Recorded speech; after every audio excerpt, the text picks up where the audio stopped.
Hola, soy Verónica Rodríguez Tejada y te doy la bienvenida al seminario virtual Despertar a un mayor nivel de conciencia personal y social, donde conocerás la grandeza de tu ser multidimensional y descubrirás en ti el gran potencial energético que posee. Nuestro experto de hoy se llama Alberto Bravo. Él es coach ejecutivo, profesor acreditado de Enneagrama, consultor, conferencista, speaker, formado y desarrollo cultural organizacional, formador en liderazgo y habilidades gerenciales, formador de equipos en venta. Él es fundador y CEO de Rise Latam. A través de esta empresa lleva 13 años creando soluciones para gestionar el desarrollo del talento humano. Experiencia internacional en Estados Unidos, México, Costa Rica, Guatemala, El Salvador, Honduras, Panamá, Ecuador, Perú, Colombia, de donde es él, Chile, Argentina y otros países. También tiene la fortuna de haber acompañado el desarrollo personal y profesional de más de 5,000 personas y más de 50 empresas multinacionales en diferentes países de América Latina. En este seminario del despertar de la conciencia, estamos desarrollando los 7 cuerpos multidimensionales del ser humano. La ponencia que vamos a escuchar hoy pertenece al primer cuerpo, que es el cuerpo físico, y se titula El Enneagrama y los dominios instintivos. Les damos la bienvenida a nuestro experto de hoy, Alberto. ¿Cómo está, Alberto? Muy bien, muy contento, muy agradecido de que me hayas hecho parte de este seminario. Es un honor formar parte de esto que estás construyendo y cómo vas compartiendo toda esta información tan relevante para el desarrollo y el crecimiento del individuo y de la sociedad. De verdad que me siento orgullosísimo de ser parte de este proyecto y bueno, espero poder compartir contigo y con todos los que nos estén viendo la mayor cantidad de información que pueda servir para este propósito que tú tienes.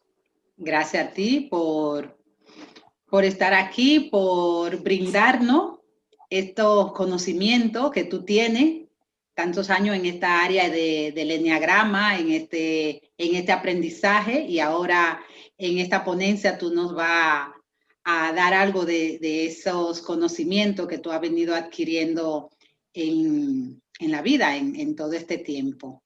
Y hablando del enneagrama, que es una herramienta de utilidad para todos nosotros, vamos a empezar con su definición. ¿Qué es el enneagrama? Y también su utilidad. Wow, bueno, el enneagrama es un gran descubrimiento de la esencia humana o una manera de plasmar la esencia humana en un símbolo. Lo primero que te podría decir es eso, es un gran símbolo. Pero este símbolo también muestra un método, muestra un sistema y muestra una herramienta. Déjame decirte que esto tiene más de 3.000, 4.000 años. Incluso en sus orígenes fue conocido como el sello de los caldeos. Dicen que en Oriente, hace muchísimos años, esta era una gran sabiduría que permitía la evolución o que buscaba la evolución de algunos grupos selectos. Gracias al señor Gurdjieff, ¿sí? Un buscador inquieto, visionario y que estaba en esa búsqueda de su crecimiento, de su desarrollo y de la comprensión del universo. Él invierte muchos años de su vida en encontrar esto que en algún momento llamaron este sello de los caldeos como una clave para la comprensión de sí mismo y comprensión del todo. Y gracias a él lo tenemos en Occidente, ¿sabes? Hacia los años 40 aproximadamente nos empieza a llegar esa sabiduría. Dicen, entre otras, que de los primeros lugares donde pudo haber llegado con fuerza en América fue aquí en Sudamérica. Fue en el desierto de Arica, en Chile, donde empiezan a construir una especie como de cofradía, ¿sí? Donde todos los aprendizajes de Gurdjieff en sus diferentes escuelas podrían empezar a dar forma. Y te cuento esto de esta manera porque es acá, en este desierto de Arica, en Chile, donde Óscar Ichazo, un boliviano, y donde luego Claudio Naranjo, un chileno, dan vida a mucho de lo que hoy conocemos del enneagrama. dan vida a la interpretación del símbolo, pero lo que conocemos como el eneagrama clásico de la personalidad también, y a muchas escuelas que hoy se han desarrollado de este modelo. Por eso te lo nombro como un símbolo, pero también como un método, también como un sistema y también como una herramienta.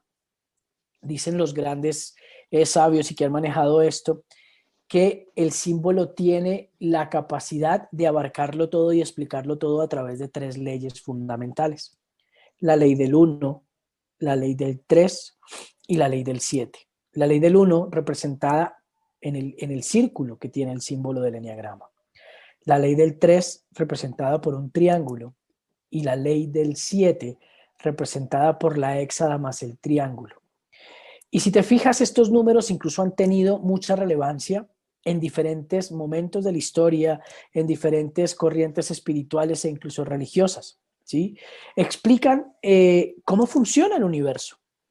Y eso hace que este símbolo puedas ponerlo todo allí. Hoy en día puedes poner los grandes procesos dentro del símbolo del eneagrama.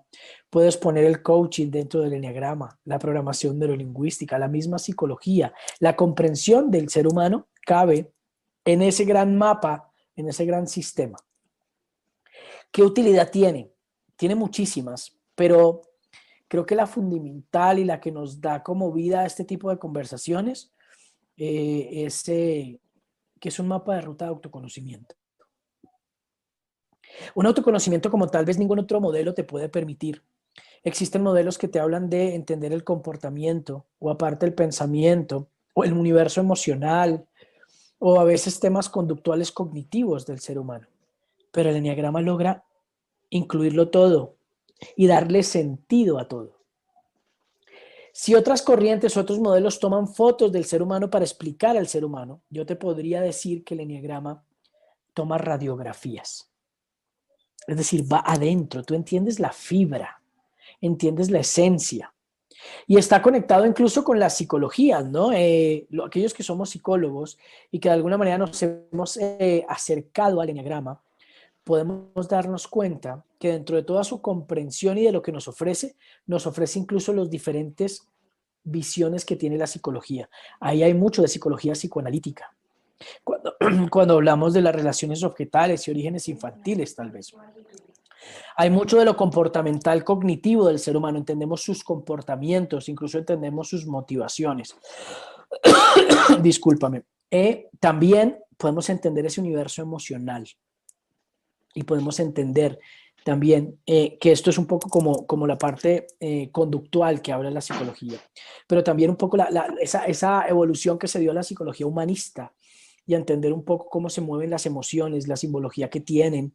Y también llegamos a lo que hoy se llama la psicología transpersonal, que incluso es parte de lo que da vida a tu gran seminario, ¿no? Entender el ser, la totalidad, la trascendencia, esto de las dimensiones que tú hablas, se explican muy bien allí.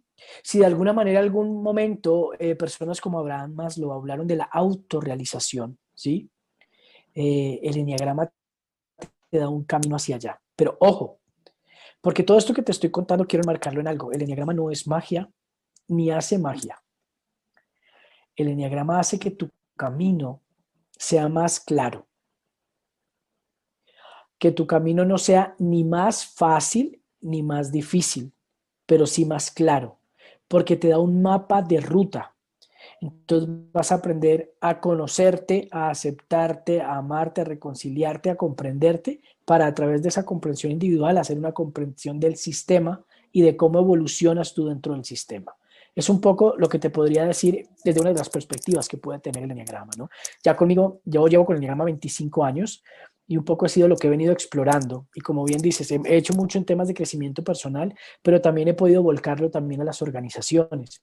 Hoy en día el eneagrama se utiliza en temas terapéuticos, en temas de formación, pero también se utiliza en temas de la biología y de la medicina, ¿sabes? Hay exponentes que han trabajado cómo puedes asociar algunos trazos de personalidad con el cuerpo físico, que hoy estamos hablando del cuerpo físico un poco, ¿no? Y puedes ver cómo hay algunas enfermedades o patologías que se detonan y que surgen a través de la explicación de algunos procesos que viven algunos trazos o puntos del eneagrama. Evidentemente, cuando hablamos de enfermedad, estamos hablando de algunos niveles de desarrollo más bajos, cuando el ego está más al cargo, ¿sí? Cuando estoy identificado con algo que realmente no es mi esencia, cuando estoy como en una pequeña cárcel emocional, y desde allí es donde han encontrado mucha analogía en lo que sucede con el eneagrama y la explicación de sus trazos con diferentes enfermedades o diferentes cosas que pueden estar sucediendo en el cuerpo físico también.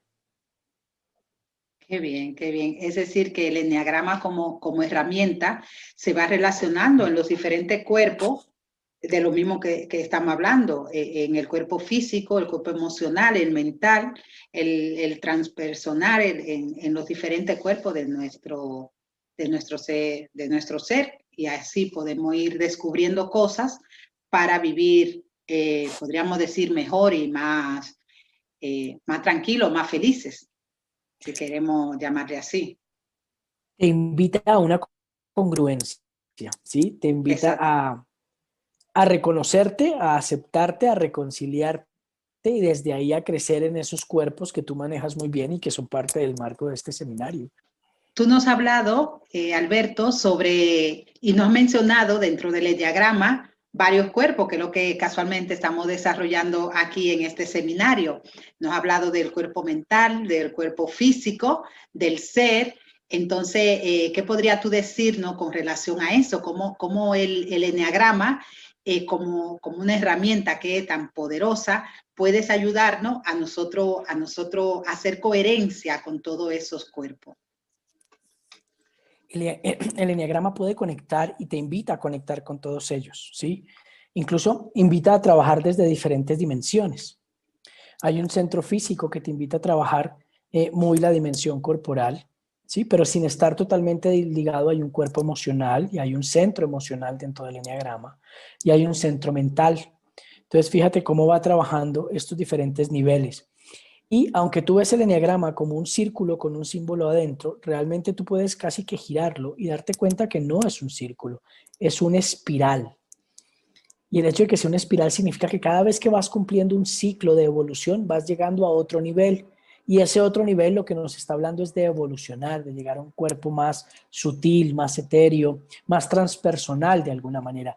E incluso podría pensar y podría decirte con algo de tranquilidad que el origen del eneagrama es ese. Su propósito principal es conectar con la esencia. Claro, desde la humanidad que somos, desde el cuerpo físico que tenemos, desde esta dimensión terrenal, que es incluso en esta parte del cuerpo donde tú puedes identificar que se instala el ego, ¿no? Algunos de los grandes exponentes como Russ Hudson en Estados Unidos, que ha hablado de eneagrama y ha escrito muchísimo sobre eneagrama, él dice que trabajando el cuerpo puedes apoyar tu proceso de evolución, porque él, en sus diferentes investigaciones, dice que el ego se ha instalado en el cuerpo. Entonces, a través de trabajar tu corporalidad, de hacer presencia, de estar en lo que llamamos el aquí y el ahora, de conectar tu presencia física con tus estados emocionales y tus pensamientos y tus creencias desde la hora, puedes empezar a desarrollar un mayor nivel de conciencia y alivianar un poco la carga que puede tener tu ego dentro de todo este proceso de existencia. Entonces, ahí es donde veo que tiene gran utilidad y que abarca los diferentes niveles y que puedes trabajar diferentes dimensiones y desde ahí puedes crecer y trascender. Muy importante, muy importante. Tú nos dices que el eneagrama, cuando lo volteamos así, es como una espiral que según vamos trabajando, vamos subiendo como a otra dimensión o a otro espacio, a otro puesto, podríamos decir. No sé. Entonces, el eneagrama es un sistema vivo. Absoluto. Vivo, dinámico. Incluso una de las leyes que maneja y que se representa en la Éxada habla de ese dinamismo y de esa vida, de un constante cambio y de una constante evolución.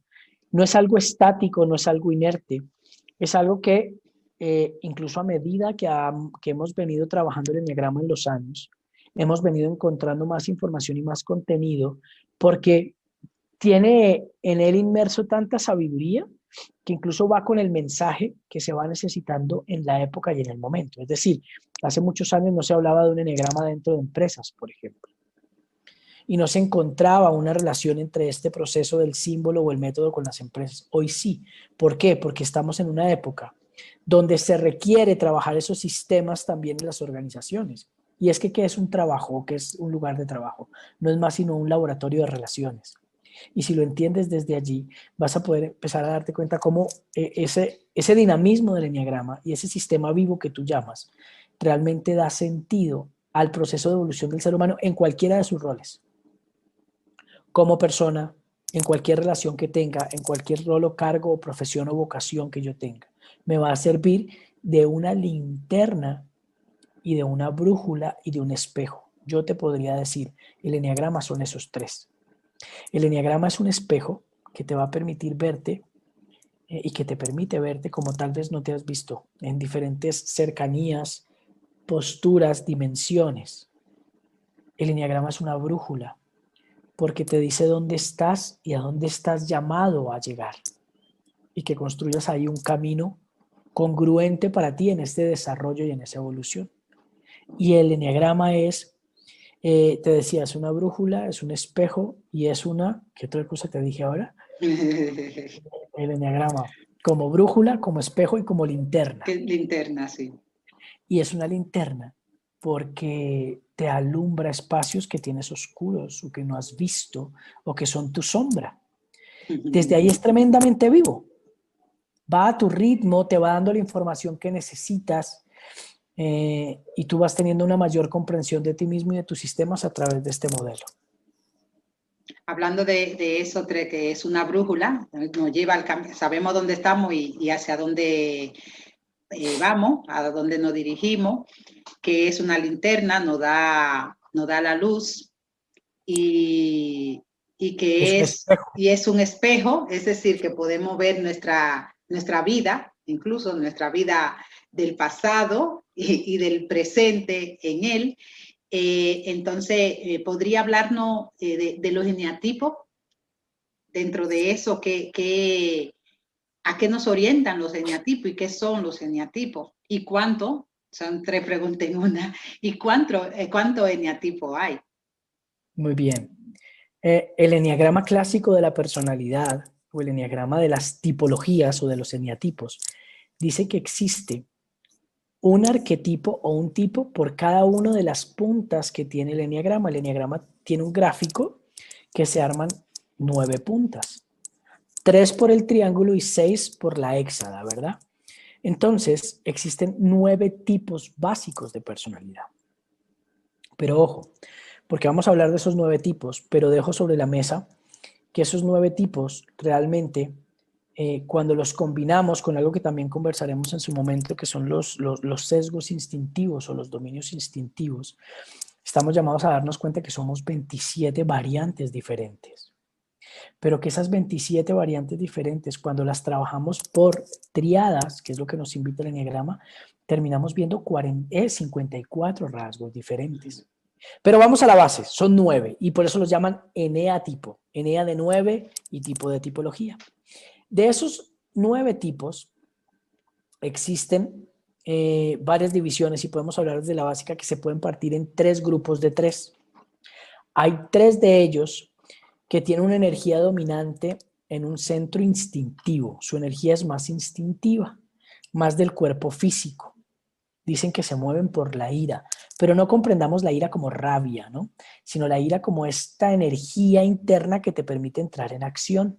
Eso es realmente la ira. Es decir, cuando yo tengo una sensación de hambre, lo que hay es una ira adentro, ¿no? Y esa ira me invita a movilizarme para buscar alimento para satisfacer una necesidad. Entonces la ira es la gasolina de ese centro y es lo que lo invita a la acción, que es lo que están llamados a ser como centro instintivo o centro físico. Hay otros 3 que su gasolina o su combustible es la emoción. Lo llaman el centro relacional o el centro emocional. Y lo que moviliza son las emociones. Ojo, porque también hablamos de movilización. Fíjate que la ira me lleva a la acción. Cuando hablo de emoción, estoy hablando de movimiento. y estoy hablando de vínculo. Entonces es la triada que nos genera vínculo, ¿no? Vínculo con nosotros, pero mayor vínculo también con el entorno. Y hay 3 tipos que tienen predominante esa energía emocional. Y hay otros 3 que tienen una dominancia en lo que llamamos el centro mental o intelectual. Entonces, un poco como la teoría que se ha trabajado hace unos años de Macmillan, de los 3 cerebros, ¿no? Hay un cerebro reptiliano, que es un cerebro instintivo. Hay un cerebro límbico, que es un cerebro emocional. Y hay un cerebro intelectual, que es el neocórtex, que tiene que ver con lo que acá representamos como el cerebro mental, ¿ok? Como el centro mental, el centro intelectual. Desde allí empiezan estas primeras distinciones de los 9 tipos.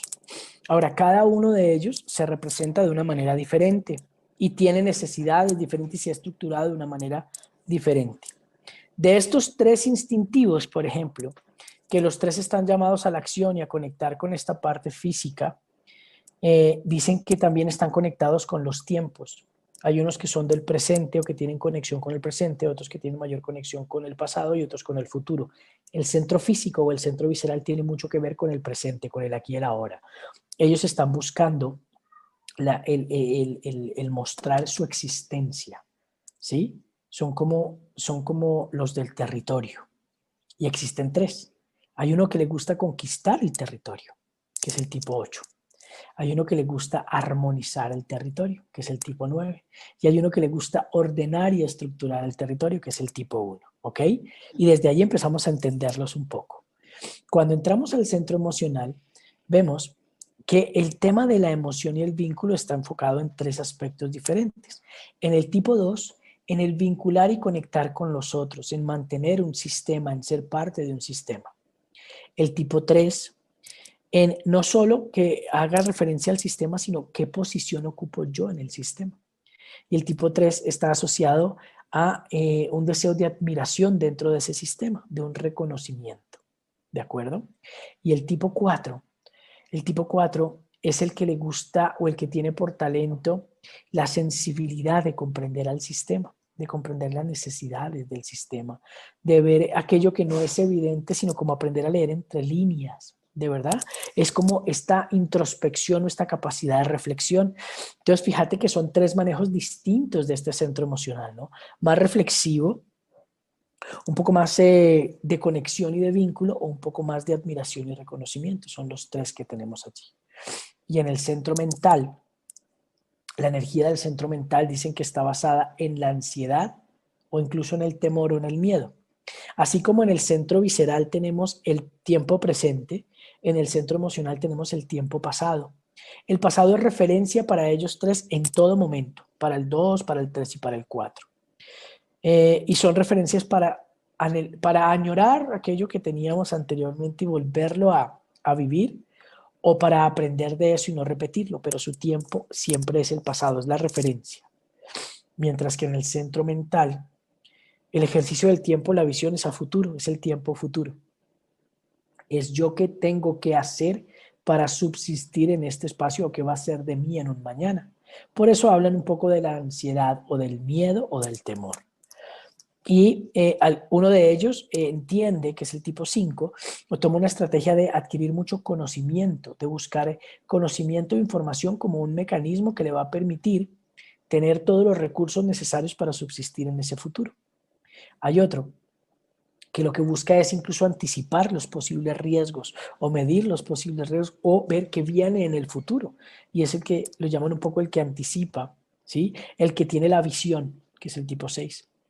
Y el tipo 7 es el que le da como vida a ese centro, el de las alternativas, el de las estrategias disruptivas, para los cómo, el buscar los cómo dentro de ese centro mental.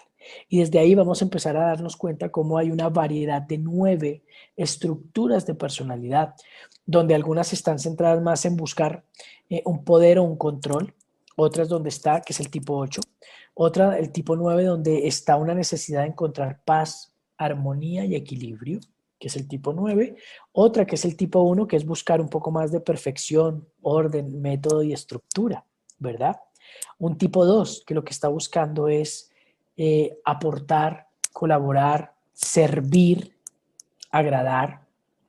Un tipo 3, que lo que está buscando es más bien lograr, obtener, ser reconocido, ¿sí? Dejar una huella, brillar. Un tipo 4, que más bien es comprender, sensibilizar, introyectar, reflexionar. Un tipo 5, que está centrado en el conocer e incluso en el crear, porque dicen que son grandes investigadores y grandes visionarios, ¿no? Un tipo 6, que busca anticipar, cuidar, prevalecer, es un tema más de la moral, de la ética, de la lealtad, de la valentía del afrontar el futuro, ¿sí? Y un tipo 7, que tiene que ver con la variedad, la diversidad, la diversión, la alternativa. Y ahí están los matices, como los 9 grandes colores que nos invita el eneagrama a empezar a trabajar desde estos 9 tipos, como por darte un mapa rápido de cada uno de ellos. Sí, muy bien y muy bien detallado. Yo creo que eso nos invita a que profundicemos mucho más en esa herramienta tan importante que es el eneagrama. Tú nos hablaste de algo que es el sistema, en el sistema de eneagrama, la parte instintiva en ese sistema. ¿Qué puede decirnos de eso?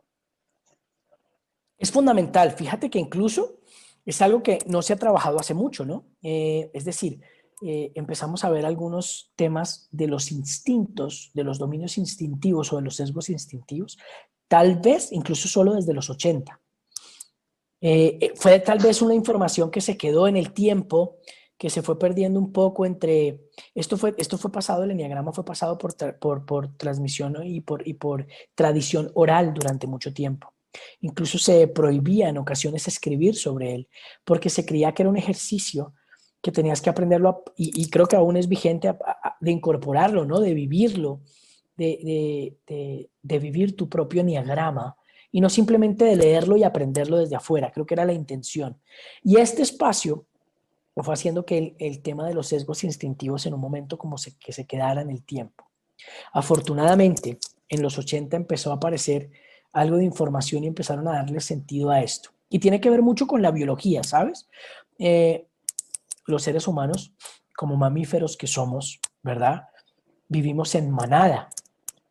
Somos seres sociales o gregarios por naturaleza, y tenemos ciertas características que nos permiten entendernos parte de un sistema. Pues los sesgos instintivos son 3 grandes fuerzas, 3 grandes dimensiones que permiten aportar a una subsistencia individual y de sistema dentro de una manada. Entonces esto aplica para nosotros, pero lo podemos ver incluso en algunos animales, ¿sí? Lo podemos ver en manadas de leones, de monos. Esto se ve en la naturaleza de los que de alguna manera compartimos algo dentro de este ejercicio gregario. Y a lo que voy con nosotros es que hay 3 fundamentales. Los han denominado conservación, social y sexual. Dicen que hay 3. Ojo, que conservación no es ser conservador, que social no significa ser sociable, y que sexual no está hablando de sexualidad. ¿Ok? Esa es una distinción que hay que tener cuando hablemos de los sesgos instintivos. Cuando hablamos de conservación, estamos hablando de una energía, incluso las grandes teorías o las últimas teorías nos dicen que cuando llegamos a este mundo, lo primero que tenemos o lo primero que se puede evidenciar en nosotros es nuestro sesgo instintivo. Es decir, si voy a hacer más conservación, si vengo con mayor componente social o con mayor componente sexual. Y solo después es que se ve el tipo de personalidad o el eneatipo que llama el eneagrama. Incluso dicen que el sesgo o la manera como el sesgo instintivo empieza a conectar con el entorno es lo que da vida al tipo. ¿De acuerdo? El tipo es la manera, o el eneatipo es la manera como mi sesgo conecta con el entorno. Y ahí es donde se empieza a armar un poco este mapa. Eso dicen algunas de las visiones. Lo que te quiero decir es, por naturaleza puedo tener mayor tendencia a hacer conservación, o mayor tendencia a ser social, o mayor tendencia a ser sexual. Hablo con cuidado sobre las tendencias porque no es que sea 100% una cosa y 0 por 0 otra cosa, ¿de acuerdo? Tenemos de los 3 dominios instintivos, solo que uno de ellos se nos vuelve como nuestra lengua materna, nuestro lenguaje básico, el que mejor manejamos. Entonces algunos seremos dominantemente conservación, otros seremos predominantemente social y otros seremos predominantemente sexual. Pero los 3 se necesitan para un equilibrio en un sistema. ¿A dónde voy? Los conservación tienen como foco la supervivencia de la manada, del individuo, mi supervivencia, pero también la de los míos. Entonces habla del alimento, habla de las necesidades básicas, habla de la importancia de tener un refugio, un hogar. Esos son temas conservación. Que si lo paso un poco a la vida de hoy, conservación es tener una buena casa, tener la nevera llena, tener la alacena con alimentos, tener abrigo. Eso tiene que ver con el conservación. A eso se refiere hoy el sergo conservación. Tener algunas condiciones que me permitan estar vivo y estar bien. Esa es la conservación. Cuidar recursos, tener recursos, obtener recursos para, ¿de acuerdo? El sesgo social es el que mantiene conectado el sistema o la manada. Entonces es el que lee muy bien las dinámicas relacionales, es el que entiende muy bien la jerarquía, quién es el alfa de la manada, ¿sí? Quién es el joven de la manada, quién es el sabio de la manada, quién lidera la manada.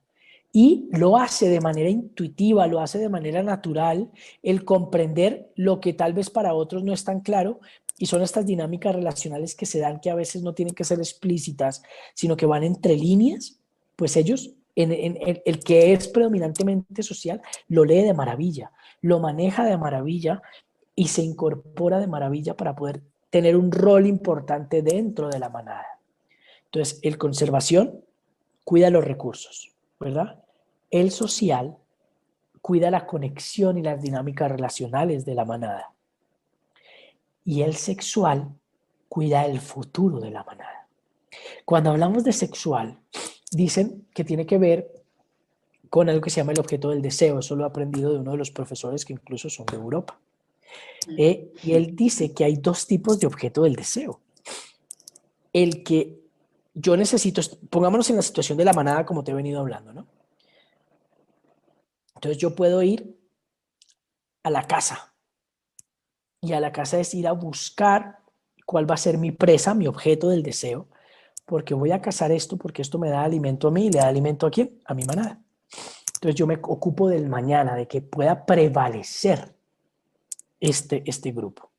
Pero también busco la pareja para poder procrear y que también haya descendencia y que pueda subsistir la manada. ¿De acuerdo? Entonces, si eso lo quiero pasar al mundo de hoy, es un poco aquellas personas que están súper orientadas al logro, al objetivo, que buscan algunos reconocimientos, pero que buscan dejar un legado. Todos aquellos que hablamos de la importancia de dejar un legado, de dejar un mañana, de dejar una huella, de ser reconocidos, de dejar algo para la humanidad, tienen que ver un poco con este sesgo que llaman sexual. Hay también un autor norteamericano que cambió un poco estos términos para poderlos acuñar un poco más a una percepción más organizacional. Y pues ya entenderás un poco que llegar a decir que yo soy social o que soy sexual en una oficina, en una organización, puede generar algún tipo de, ¿verdad? Entonces, él ha cambiado un poco esta terminología para darle mayor sentido y que no fuese como tan amenazante o que no generara algún tipo de malinterpretaciones en el proceso. Entonces llama a los de conservación, los llama preservación. Y está muy similar, ¿no? Preservan recursos. A los sociales, para que no se creyera que son sociables, los llamó navegadores. Y el navegador es tal cual, el que navega en el sistema, el que está ahí, el que sabe qué pasa, el que escucha, el que tiene toda la panorámica del sistema y de relacionamiento. Y al otro, al sexual, lo llamó el transmisor, porque le gusta transmitir, le gusta entregar, dejar huella, ir más allá, Entonces es el que se transmite energía, transmite conocimiento, transmite lo que tiene, dejando un legado y de una subsistencia. Fíjate que se necesitan los tres. Si yo te hablase en una organización, conservación es el área que cuida mis recursos, no sé, el área financiera de una compañía, Sí. ¿verdad? Si te hablo de un navegador, pues te estoy diciendo, es el área de talento humano, el área de servicio, Servicio ¿verdad? al cliente. Sí, sí. Y qué importante es la que mantiene el sistema. Y cuando te hablo de transmisores sexuales, ¿quiénes son? Mi área comercial, la que va a la casa, la que trae los recursos, la que hace que esto deje huella, el área de marketing, esto. Fíjate cómo se necesitan los tres para subsistir. No es Sí. solo cuidar recursos, no es solo conectar con el sistema y no es solo dejar huella. Necesitamos de los tres. Y como individuos tenemos de los tres, pero uno de ellos es dominante. Y es la forma como vemos el mundo y es lo que da gran motivación a lo que hacemos o dejamos de hacer. Qué importante es. Entonces, para saber cuál es mi dominante, en eso los tres son importantísimos y creo que los tres son, uno colabora con el otro para que así pueda haber algo en equilibrio. Una sociedad, una empresa, una familia, lo que sea, tiene que haber de los tres para que surja ese equilibrio. Y yo me imagino que todo eso lo aprendemos con la herramienta, estudiando la herramienta del eneagrama para saber en qué posición yo estoy y en cuál tengo que crecer posiblemente un poco más o en cuál tengo que alimentar y así sucesivamente. Así es, incluso Darme cuenta de eso. Tengo que entender cómo están esos tres dominios, porque incluso la tarea no es solo sentirme muy orgulloso porque soy bueno con los recursos, o muy bueno con las ventas, o muy bueno cuidando los grupos. El ejercicio y la tarea está en lo que no soy tan bueno. Exacto. Que el eneagrama lo llama el punto ciego, o mi sesgo ciego. ¿Sí? Ahí es donde está la clave. Porque no está tan solo en lo que ya hago bien. Es incluso si yo tengo el social ciego, muy seguramente estoy golpeando o transgrediendo mi manada o mi sistema, porque no entiendo bien algunas reglas social, por ejemplo. Pero si yo tengo también mi transmisor o mi sexual ciego, también puedo estar haciendo daño en la manada o no aportando o incluso a mí, ¿sí? Entonces la tarea está en conocer cómo tengo estos tres. Hay uno en mayor nivel, uno medio, que llaman también adolescente, y un punto ciego. Y la tarea está en trabajar el punto ciego y en que esto se me vuelva como un ecualizador que yo puedo armonizar. Porque si hay armonía en mí, aporto armonía en mi entorno, ¿no? Sí. Es un poco lo que nos invita a la hora de la verdad el eneagrama es, incluso desde los 9 tipos nos invita a eso, ¿no? Nos invita a identifícate, sí, está bien, identifícate con un tipo. Pero no te quedes ahí. Estás en la mitad del camino. La tarea no es identificarte, la tarea es desidentificarte. La tarea es decir, este es el recurso principal que yo uso, que es el recurso del tipo 1, del tipo 5, del tipo 8, del tipo 4, no importa. Pero es darme cuenta que en mi maleta, en mi valija emocional, mental y física, es decir, en lo que yo tengo para este viaje terrenal, tengo más herramientas, no solo la que siempre uso. Entonces, cuando yo empiezo a crecer desde esta perspectiva, voy a empezar a tener la capacidad y la conciencia de utilizar recursos de otros tipos. Y no me voy a quedar en la cárcel de, claro, como soy 1, como soy 4, como es que como mi ego es el tipo 8 o como no. No me quedo en la excusa porque me quedé en la mitad, que es el identificarme. No, es ya me reconozco aquí donde estoy. Ahora, ¿qué voy a hacer para aprovechar mi máximo potencial? Y mi máximo potencial está en comprender que hay un eneagrama completo dentro de mí y que yo puedo trabajar todas esas dimensiones, que puedo trabajar esos 3 sesgos que hablamos, pero que puedo desarrollar también las características, las habilidades, los talentos, las herramientas, las estrategias de cada uno de estos 9 tipos. Porque soy un todo, como lo habla la ley del 1, que es la que representa el círculo. Quedó. Es que está tan importante porque yo pensaba, como tú dices, no quedarnos en uno, soy el 2, soy el 1, soy el 3, sino aprovechar la riqueza de cada uno de esos eneatipos para entonces yo crecer mucho más. Explorar mi máximo potencial, a eso estamos llamados. Y el mapa me Exactamente. dice, yo te decía hace unas preguntas atrás, es una brújula porque te dice dónde está. ¿Sí? Ah, estoy en el tipo 1, ¿sí? En el 4. Ah, sí, soy más conservación. ¿Sí? Pero es que él no me está diciendo dónde estoy para que me quede ahí. No. Yo me estoy identificando dónde estoy para saber cuál va a ser la ruta que he de diseñar y construir para llegar a donde estoy llamado a ser, que es mi máximo potencial, que es conectar con todo lo que yo tengo. Yo tengo un enneagrama dentro mío. Tengo la capacidad o tengo la posibilidad de desarrollar la capacidad de poder conectar con ese máximo potencial. Y hablando de ese máximo potencial, ¿cuál ha sido tu experiencia en este despertar, en este camino de despertar de conciencia desde el enneagrama? Bueno, yo como te dije, llevo el enneagrama en mi vida hace 20 y tantos años. Para mí ha sido fundamental. Yo creo que tuve la fortuna de haber conocido este sistema o este mapa desde muy joven. Sí. Y eso me ha dado un lenguaje, me ha dado un estilo de vida, que yo te puedo decir, la primera vez que me encontré con el enneagrama o que el enneagrama me encontró fue porque me invitaron a vivir un seminario, un taller, un workshop de inmersión total, de estar unos días encerrado en un lugar aislado con un grupo de personas que no conocía, trabajando un poco este modelo y qué significaba este modelo para cada uno de nosotros. En ese entonces yo podría decirte que tenía la claridad de que mi vida iba hacia el norte.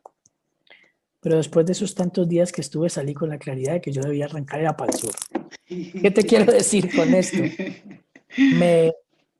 Me amplió el contexto de mi vida, pero también me ayudó a pensarme cuál era el verdadero sentido de dirección que yo quería, cuál era el verdadero sentido de pertenencia que yo quería tener y cuál era el verdadero sentido de contribución que yo quería.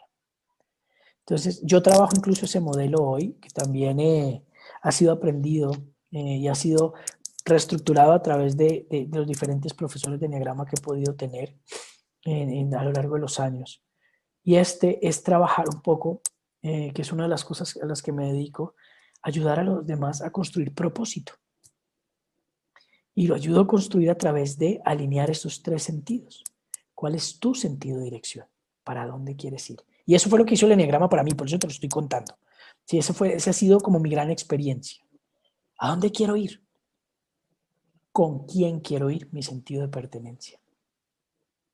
¿Y qué quiero aportar? Pero también qué quiero recibir, que es mi sentido de contribución. Y desde eso ha sido lo que principal que a mí me ha funcionado durante estos 20 y pico de años. No te digo que varias veces he parado a reacomodar la brújula, porque no es estático, ya bien lo dijiste tú, el enneagrama es un sistema vivo, ¿no? Y el propósito no es algo estático, el propósito es algo que tú construyes a diario, que tiene vigencia, que tiene un verdadero sentido, ¿verdad? Puede haber un propósito tan sencillo como, ¿cuál es tu propósito de hoy? Tener una buena cena en paz, ese es un propósito, ¿verdad? Yo lo hago con mis hijos, te digo, yo tengo 2 hijos chiquirrines, y le digo, empiezo a trabajar con ellos cuál es su propósito de vida, ¿no? Pero entonces no les voy a decir, construye todo tu plan de vida. Empiezo por hoy, ¿cuál es tu propósito Sí. hoy? Y alguno me decía, mira, mi propósito hoy es jugar mucho fútbol en el colegio. Muy bien, pero entonces enfoca todos tus recursos a llegar a eso. Le pregunto al otro, ¿cuál es tu propósito hoy? Comer un rico emparedado en la tienda a la hora del descanso. ¡Ah, qué maravilla! Ese es su propósito del día. Está genial, ¿cierto? Sí. Y así aprendemos a construir. Creo que así me llevó el enneagrama a mí. A través de conocerme, de verme, me ayudó a preguntarme cada tanto cuál es mi sentido de dirección, cuál es mi sentido de pertenencia y cuál es mi sentido de contribución. Que si te doy un poco más de información, eso está dentro del enneagrama también. El sentido de dirección me lo da el punto 9. El sentido de pertenencia me lo da el punto 3. Y el sentido de contribución me lo da el punto 6. Está en el triángulo del enneagrama. ¿Ves? Pero también me ha llevado a trabajar un poco y a comprender un poco o intentar alinear un poco más como mi energía, ¿no? A ser un poco más empático, a ser un poco más simpático y a ser un poco más compasivo. Donde te quiero decir que desde la mirada o el modelo que trabajamos nosotros, compasión significa empatía en acción. ¿sí? Y eso me lleva. La empatía es conectar con ese universo. La simpatía es empezar a involucrarme en ese universo y la compasión es hacer algo para transformar ese universo. Y es un poco lo que creo que hoy me dedico a través de lo que tú presentaste al inicio, sobre lo que hago en las organizaciones, con qué empresas trabajo. Es un poco lo que me dedico y ha sido porque el Eneagrama me lo regaló a mí. Y he sentido la inmensa necesidad y deseo de que esto que me pasa a mí le pase a otros. Entonces me la paso en la vida hablando de Eneagrama por todo lado, en organizaciones, en crecimiento personal, en talleres, en certificaciones, en cómo encontrar la mejor manera de acompañar a otros en su camino de desarrollo, ya sea personal o profesional. Lo ha hecho para mí el Eneagrama y es lo que yo quisiera dedicarme a hacer todo el tiempo y creo que es un poco el camino que estoy recorriendo ahora. Qué bien, eso es la vida.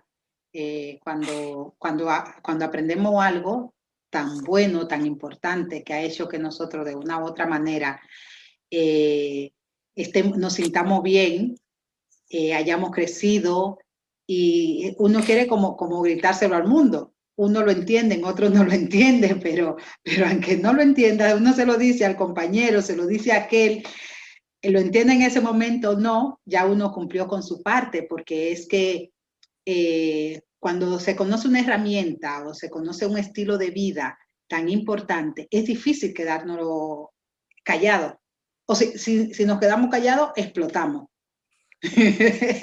Porque es algo que hay que seguir hacia adelante, seguirlo llevando hacia adelante para que se pueda aprovechar, el que tenga que aprovecharlo.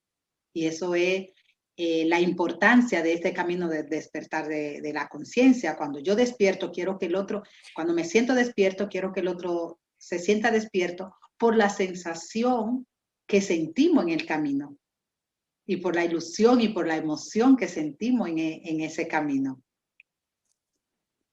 Bueno, Alberto.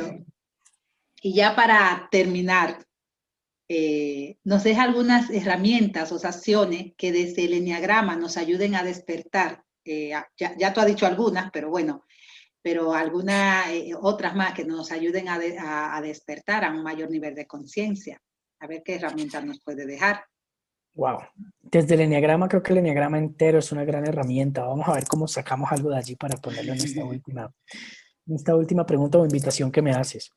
Voy a ir de lo general a lo particular, y de lo general es, el Eneagrama nos regala la oportunidad de conocernos tal cual somos.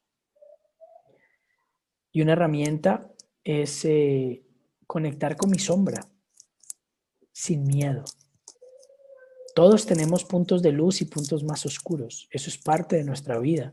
Y lo hablan diferentes teorías y filosofías, el yin y el yang, por ejemplo, ¿verdad? Todos tenemos nuestro yin y nuestro yang, pero dentro del yang hay un yin y dentro del yin hay un yang, ¿no? Sí. A lo que voy es, tal vez la sociedad nos ha enseñado a esconder el ego, esconder lo que llamamos los defectos, o pretender anularlos y acabarlos y luchar contra ellos. La estrategia que yo encuentro en el Eneagrama es totalmente distinta. Me los muestra como son. Me muestra mis demonios, así, aquí están, son los míos. Pero me da la estructura, la herramienta, que es lo que quiero dejarles un poco, de conocerlos, aceptarlos, a amarlos. Amar tu sombra, amar tu ego. Es parte tuyo, es más, está ahí para una función. Tu ego está en ti para defenderte de algo que considera amenazante, que es la vida. Y lo que hay que decirle al ego es gracias, porque todo lo que has venido haciendo para mí ha sido para cuidarme, para cuidar aquello que crees que soy, que es esa identificación.